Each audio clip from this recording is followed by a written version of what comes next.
अनुवाद। मेरी स्कूल की सबसे खूबसूरत गर्लफ्रेंड ने पूरे स्कूल के छात्रों और शिक्षकों के सामने मुझे लगातार 7 बार थप्पड़ जड़ दिया। वजह सिर्फ इतनी थी कि उसने एस स्तरीय बर्फ तत्व हिम जादूगर की शक्ति जागृत कर ली थी, जबकि हर कोई मेरे ईश्वरीय बलिदानकर्ता पेशे को पृथ्वी स्तर के बेकार पेशों में से एक मानकर मेरा मजाक उड़ाता था।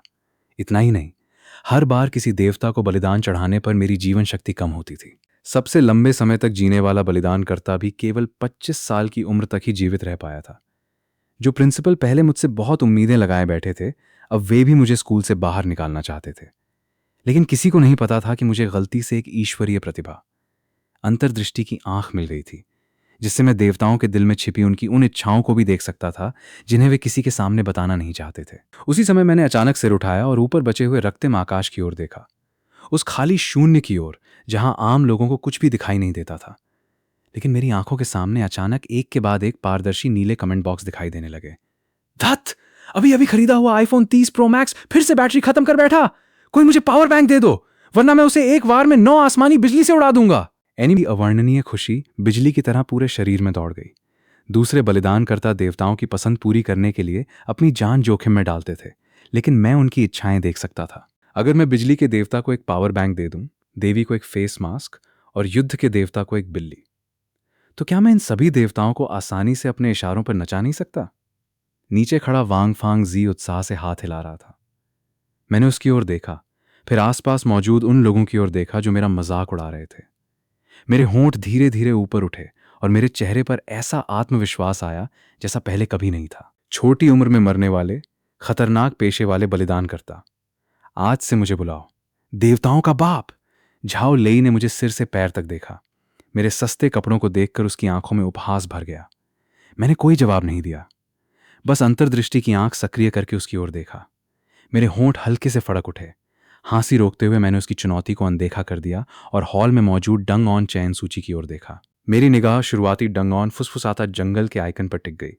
आम लोगों की नज़र में वो बिल्कुल साधारण डेटा था, लेकिन मेरी आंखों में उसके BOSS वाले हिस्से के चित्र के ऊपर एक बहुत बड़ा चमकीला लाल विस्मयादिबोधक चिन्ह दिखाई दे रहा था।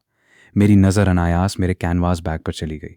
उसमें वो नकली विग रखी थी, जिसे मैंने पिछली बार कॉस्प्ले क्लब की गतिविधि खत्म होने के बाद यूं ही उठा लिया था। मैंने तुरंत वांग फांग जी की बांह पकड़ ली। मेरी आंखों में तेज चमक थी। वांग फांग जी मेरी नज़र से घबरा गया। मैंने उसकी आंखों में देखते हुए दृढ़ स्वर में कहा, क्या तुम पूरी जिंदगी टैंक बनकर दूसरों से पिटते रहना चाहते हो? मुझ पर भरोसा करो। शायद खींचकर सिर हिला दिया। मैंने झाओ लेई और बाकी लोगों के तानों को पूरी तरह नजरअंदाज किया और सीधे डंगॉन के ट्रांसमिशन गेट की ओर चल पड़ा।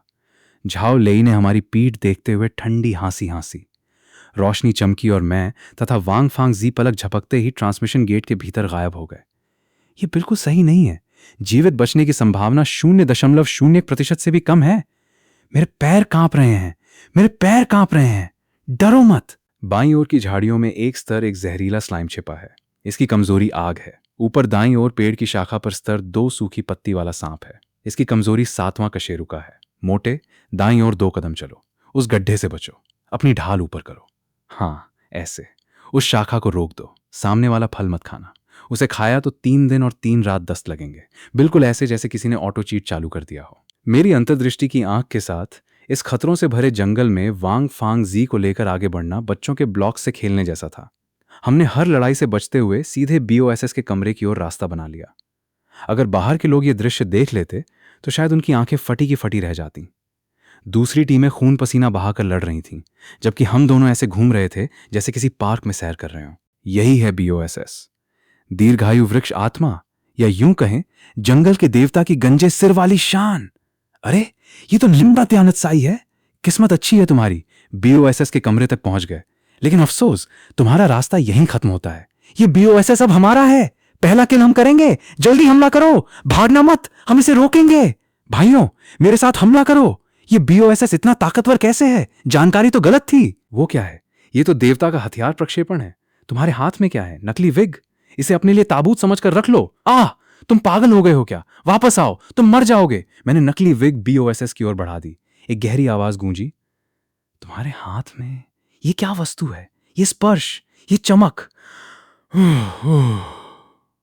आखिरकार फिर से मेरे बाल आ गए। उस बिजली वाले देवता, उस बूढ़े बदमाश से अगली बार मिलूंगा तो उसके मुंह पर बालों का गुच्छा फेंकूंगा।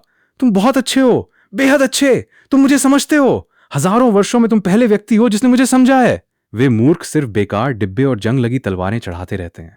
उन्हें जरा भी अंदाजा नहीं कि मुझे वास्तव में क्या चाहिए। बधाई हो मेजबान, आपको देवता का प्रतिफल प्राप्त हुआ है। देवता का प्रतिफल? लगता है इस नकली विग की कीमत मेरी कल्पना से कहीं ज्यादा है। मेरा पहला किल सिर्फ एक नकली विग देकर इसे जंगी मिल गया। चीटिंग, ये धोखा है। अरे, मेरी हेयर स्टाइल देखते समय परेशान मत करो छोटे भाई। ये नकली विग तो बहुत अच्छा है, लेकिन लगता है इसे कुछ हेयर केयर उत्पादों की जरूरत होगी। मैंने सुना है कि मानव दुनिया में कंडीशनर नाम की कोई दिव्य वस्तु होती है। महान देवता, चिंता मत कीजिए, अगली बार मैं सिर्फ कंडीशनर ही नहीं लाऊंगा, बल्कि एक नेगेटिव आयन हेयर ड्रायर भी लाऊंगा।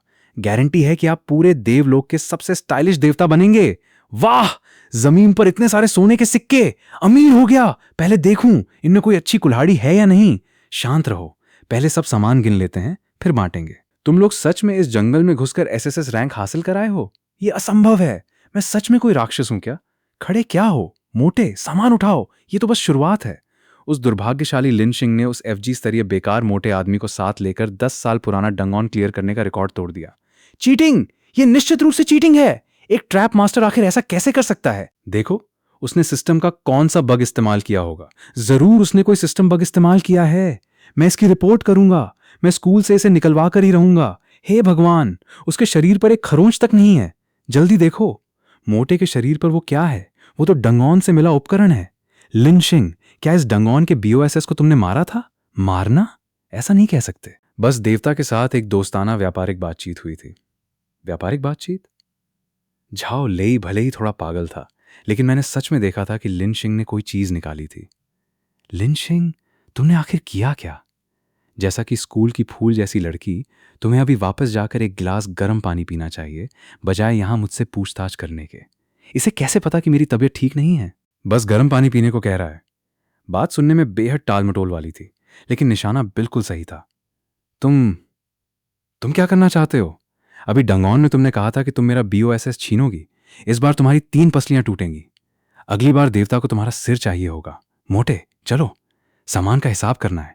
बहुत घमंडी है ये लिन शिंग, तो हद ही कर रहा है, लेकिन कितना कूल है। एस रैंक की स्कूल की सबसे खूबसूरत लड़की भी इसके सामने चुप हो गई। दोस्ताना व्यापारिक बातचीत, नकली विग, देवता। लगता है इस दुनिया के नियम अब इस लड़के के हाथों बदलने वाले हैं। सामान आधिकारिक ट्रेडिंग एक्सचेंज में बेचेंगे तो टैक्स भी देना पड़ेगा और रिकॉर्ड भी बन जाएगा। और मैं यहां सामान बेचने नहीं आया हूं, मैं यहां सामान खरीदने आया हूं। खरीदने? कचरा, इसे वापस भट्टी में डाल देना चाहिए। नर्क के अग्नि दानव को इसी तीखे स्वाद की जरूरत है। कीटनाशक, कृषि देवी के लिए। इस बार पक्का है, मिल गया। ये तो सुनहरा पौराणिक।